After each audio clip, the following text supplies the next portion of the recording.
Some wounds don't come from what happened to you, but from what never happened.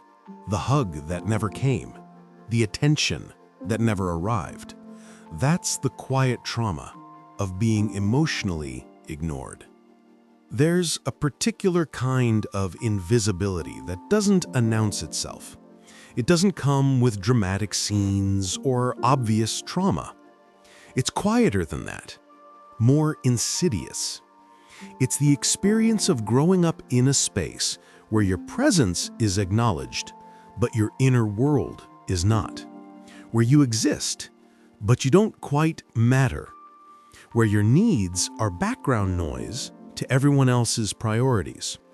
This is the world of the ignored child, and its psychological fingerprints last far longer than childhood itself.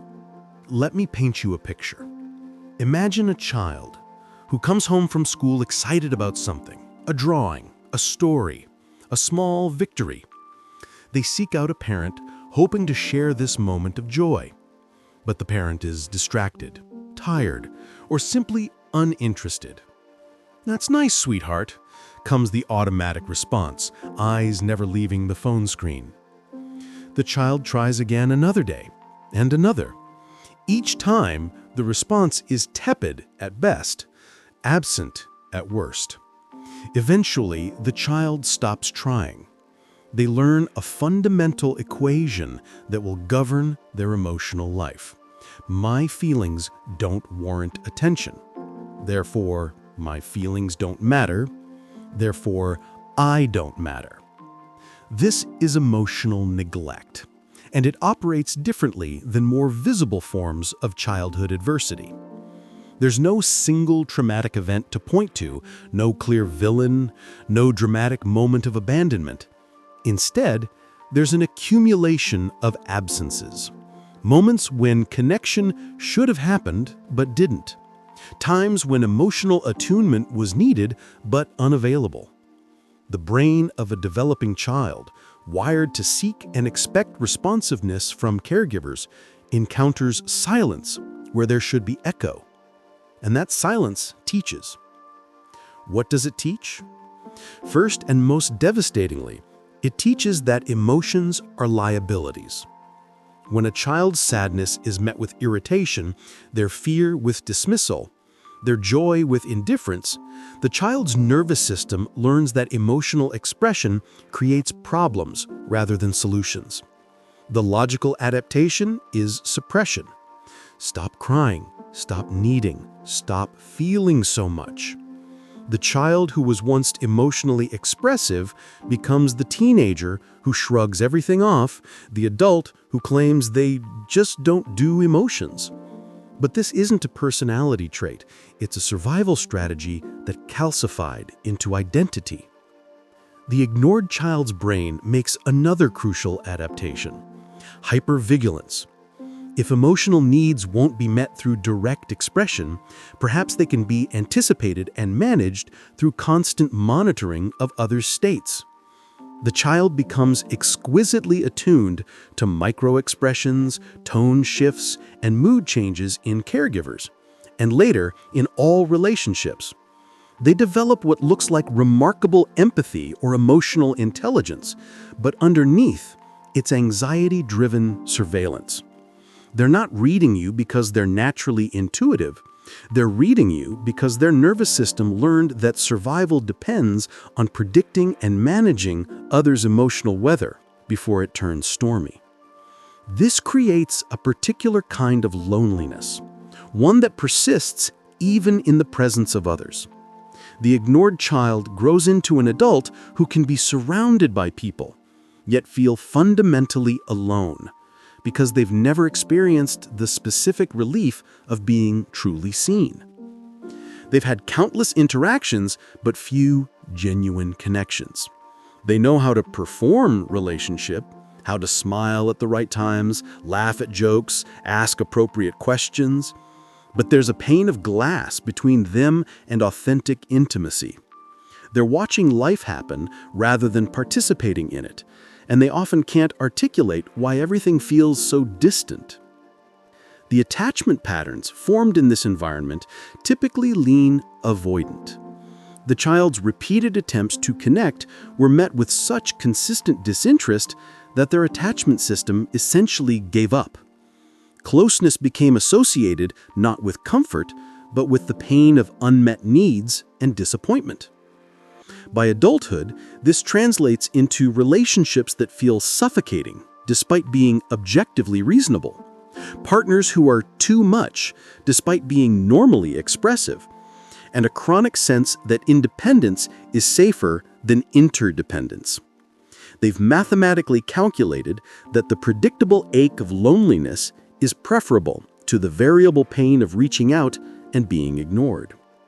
Perfectionism often emerges as a compensatory strategy. If emotional needs won't earn attention, perhaps achievement will.